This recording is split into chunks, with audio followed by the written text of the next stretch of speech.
Assalamualaikum warahmatullahi wabarakatuh. Selamat malam, salam sejahtera untuk kita semua. Kembali lagi bersama saya Ozalan Kalayati dalam pembahasan mengenai negotiation principle atau prinsip negosiasi yang saya ambil dari buku latihan singkat bernegosiasi jitu di segala situasi oleh Ed Brodo tahun 2008 untuk cetakan pertamanya dalam bahasa Indonesia. Ya, buku ini merupakan hasil terjemahan dari buku berbahasa Inggris yang ditulis oleh orang yang sama. Pembahasan materi ini saya buat dalam rangka untuk menunaikan tugas dari mata kuliah Manajemen Hubungan Masyarakat offering C9 Prodi S1 Administrasi Pendidikan Universitas Negeri Malang. Langsung saja untuk pembahasan yang pertama saya akan membahas mengenai negosiasi. Negosiasi dewasa ini saya bagi menjadi tiga klasifikasi. Yang pertama adalah negosiasi tradisional dengan paradigma untung rugi. Jadi untuk hasil akhir atau konsekuensi dari negosiasi tradisional adalah untung atau rugi. Itu yang diperjuangkan. Untuk negosiasi yang kedua atau negosiasi modern, itu adalah negosiasi yang memiliki paradigma mutual atau saling menguntungkan. Jadi hasil akhir atau konsekuensi dari negosiasi ini adalah dua belah pihak yang saling bernegosiasi akan mendapatkan keuntungan masing-masing. Seperti itu. Untuk negosiasi yang ketiga atau revolusioner, ini adalah negosiasi yang biasa dilakukan di zaman sekarang ini untuk negosiasi bisnis dan yang lainnya. Itu adalah dengan hasil akhir atau konsekuensi dari negosiasi revolusioner adalah terjadinya kerjasama. Jadi dari kedua belah pihak yang bernegosiasi akan terjadi kerjasama secara berkesinambungan dan kontinu dari titik di mana mereka melakukan persetujuan dari hasil negosiasi yang dilakukan. Seperti itu. Oke, langsung saja kita masuk dalam trik atau aturan bernegosiasi ya, sesuai dengan judulnya yang tadi, yaitu negotiation principle atau prinsip bernegosiasi. Untuk aturan pertama dalam trik bernegosiasi ini dapat kita lihat, ubah perilaku bermusuhan menjadi bekerja sama. Maksudnya cara kita memandang lawan negosiasi itu tidaklah sebagai musuh, tapi sebagai mitra atau dengan hasil akhir nanti bekerja sama. Nah, apa yang harus kita lakukan? Pertama, memperhatikan perilaku lawan negosiasi. Selanjutnya, memahami motivasi lawan negosiasi. Dan yang terakhir adalah memperlakukan lawan negosiasi sebagai mitra. Jadi ketiga hal ini adalah cara pandang kita dalam menyikapi lawan negosiasi kita untuk mendapatkan sesuatu yang kita inginkan dan dia inginkan.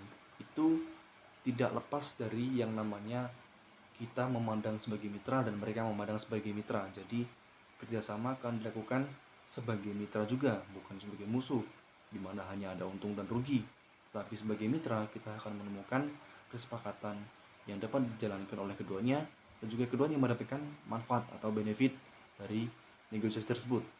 Untuk selanjutnya atau aturan kedua, ada bangun kepercayaan dengan mendengarkan. Jadi kepercayaan adalah hal yang sangat dibutuhkan dalam negosiasi, dan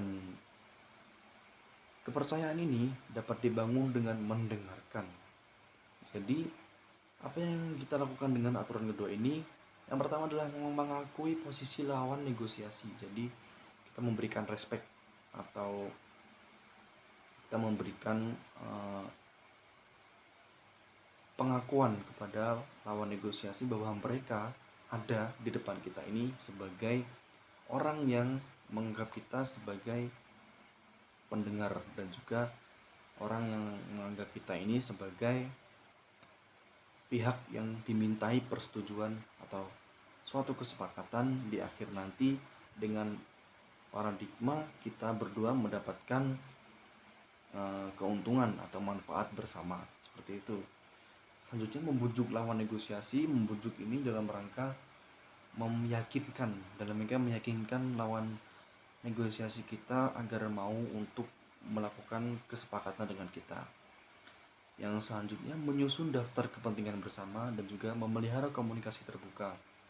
Memelihara komunikasi terbuka ini maksudnya adalah selain kita melakukan proses negosiasi dalam suatu waktu, kita juga harus memelihara komunikasi antar kedua belah pihak sehingga eh, kesepakatan itu tidak dilakukan secara tergesa-gesa, tetapi komunikasi dilakukan untuk melakukan semua proses negosiasi itu secara efektif dan efisien, dan juga pengambilan keputusan atau hasil akhir dari negosiasi akan terjaga melalui komunikasi terbuka ini.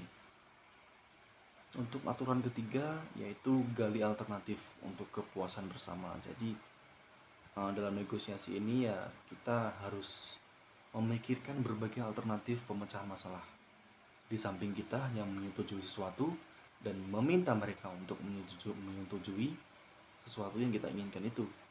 Dan apa yang harus kita lakukan itu adalah memecahkan masalah, melakukan brainstorming atau tukar pendapat atau adu pemikiran dari kita dan juga dengan lawan negosiasi kita.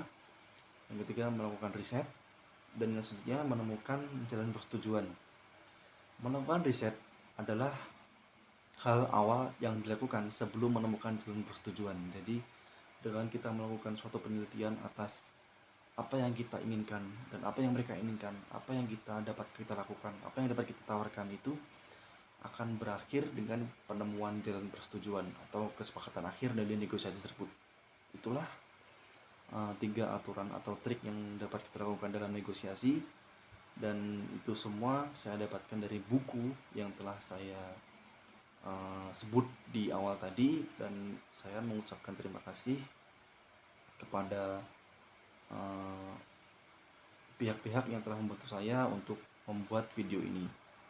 Akhir kata, saya sebagai manusia biasa juga mengucapkan mohon maaf, dan untuk semuanya yang mendengar ataupun melihat video ini, saya ucapkan terima kasih. Saya ucapkan selamat berjuang, selamat